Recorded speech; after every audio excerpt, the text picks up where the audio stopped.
when I collected people, put them in Keke or somewhere and said they are guilty until they can prove themselves innocent, and put investigation panels based almost on the geopolitical zone for people that held positions, governors, ministers, commissioners, heads of parastatals, because then people don't get that position until they declare their assets. Then they are faced with the bank statements and their assets. If they cannot explain, the balance is taken away from them. But what happened? Eventually, I myself was arrested, detained, and they were given back what they have looted. So that's why I go there and join and see what this partisan process is all about. I will not change, but the system here, those who have the money, they can take sons, first-class lawyers. Cases will take 10 years. And doing things with immediate effect was not possible. But I assure you that in spite of the problem we are having with the system, whoever we have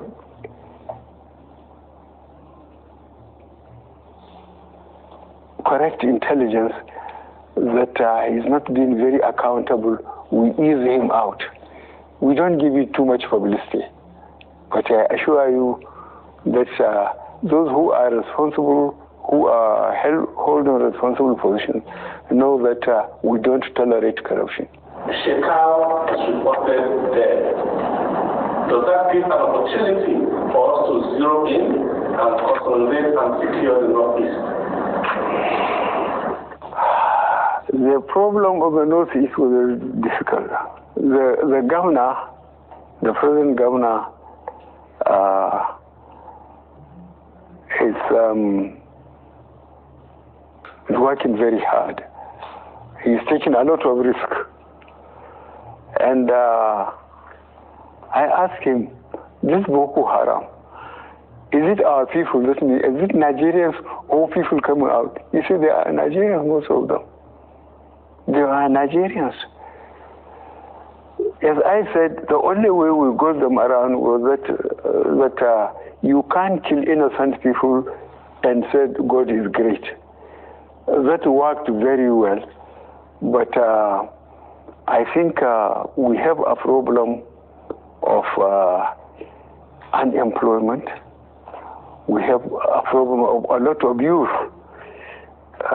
looking basically for what to eat, not even to talk of accommodation or this.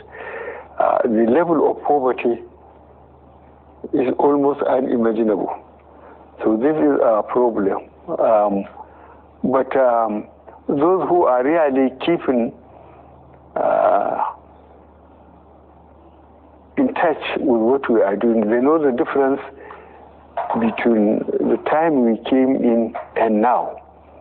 And the people of Northeast and South, I think, are the best judges for the performance of this administration, because they know what they are in and they know the condition now. Was Katrina last year, and at the height of this because of this bandit reflected.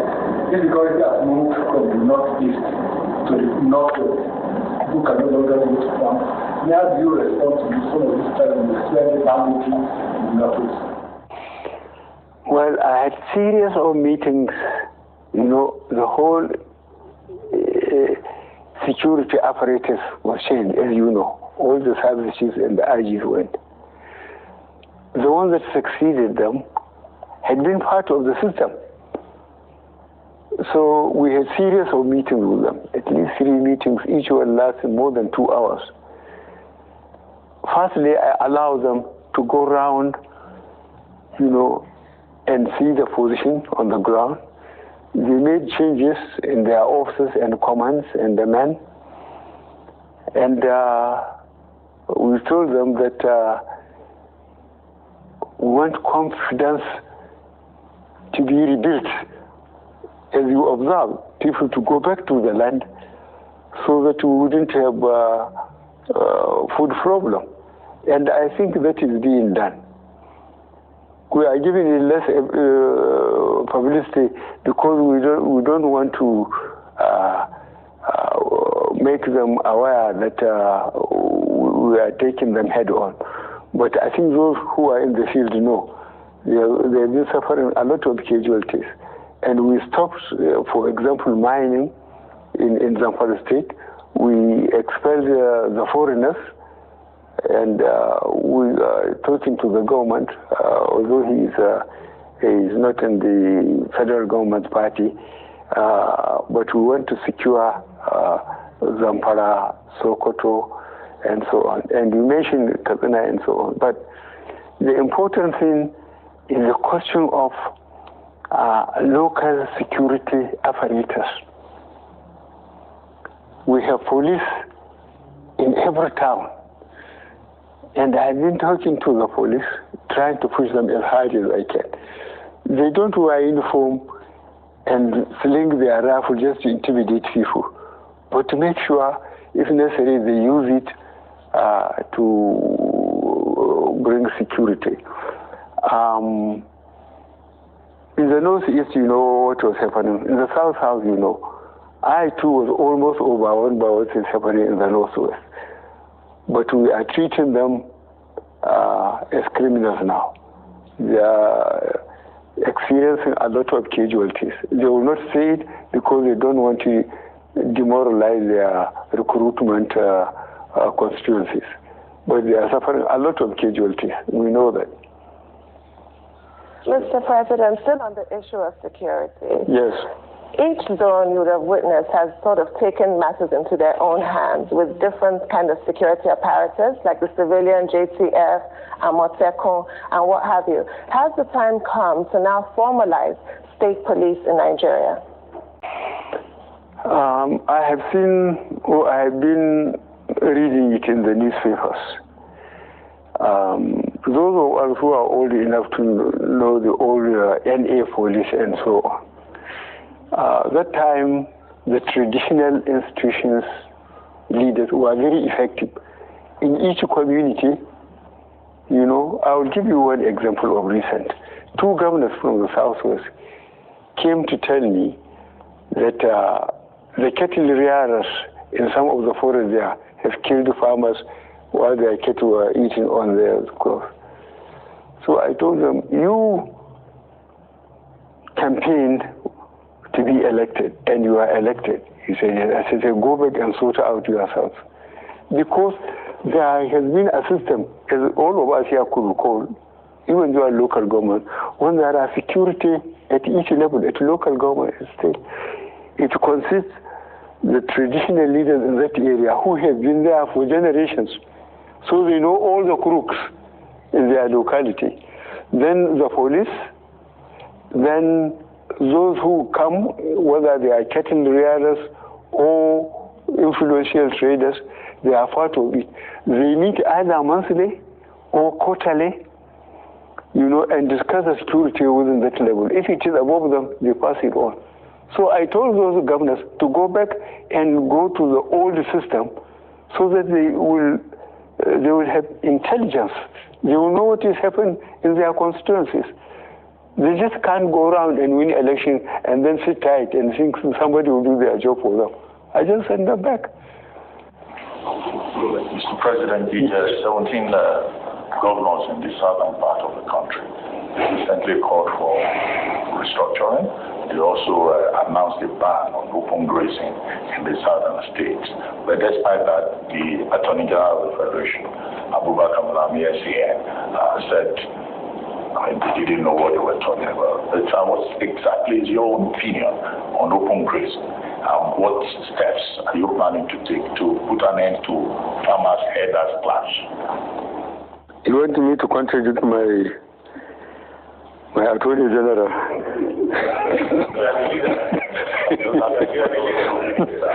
Okay. What I did was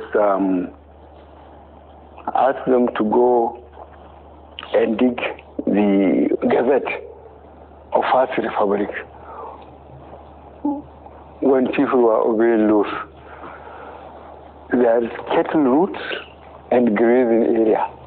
Cattle routes, where when they are moving up country, north to south or east to west, they have to go through there. If you allow your cattle to stray into any farmer's farm, you are arrested. The farmer is invited to submit his claims. The alkali or the judge will say, oh, pay. If you can't, the cattle is sold, and if there is any balance, you are given. And people are behaving themselves. And in the grazing areas, they built earth dams, put windmills, in some places even veterinary departments, so that the herders are limited. Their route is known, their grazing area is known. If we have any problem from the locality is known. But I'm telling you, this rushing to the center, you know, people just, I think. So I asked for the gazettes, you know, to make sure that those who encroached on these cattle routes and grazing areas will be dispossessed, you know, and try to bring some order back into the cattle areas. The problem is trying to understand the culture of the cattle rearers. There is a cultural distance between the chiefs and the Fulanis. So the governor of Benue said, I'm not disciplining the cattle rearers because I'm one of them.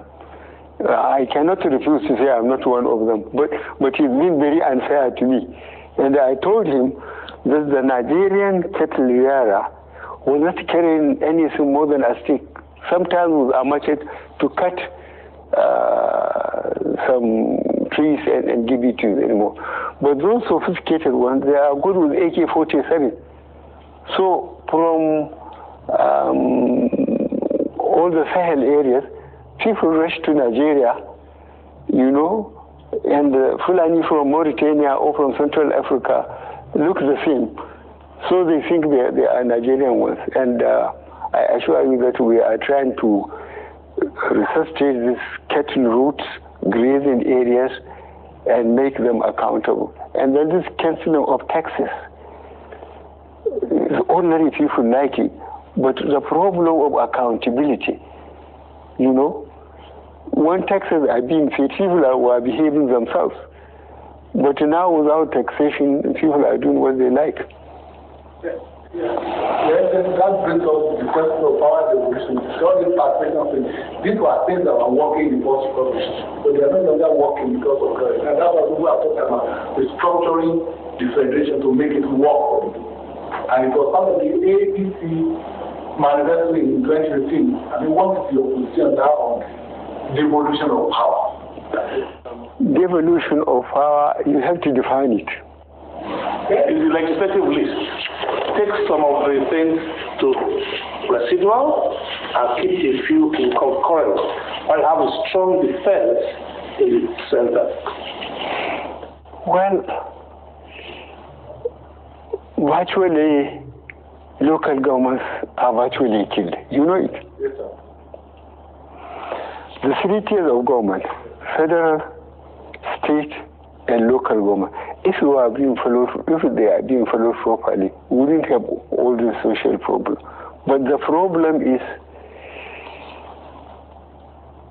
the local governments have been virtually killed. And that is not good for this country. It's not good for this country, because those who became the local government chairman have been compromised.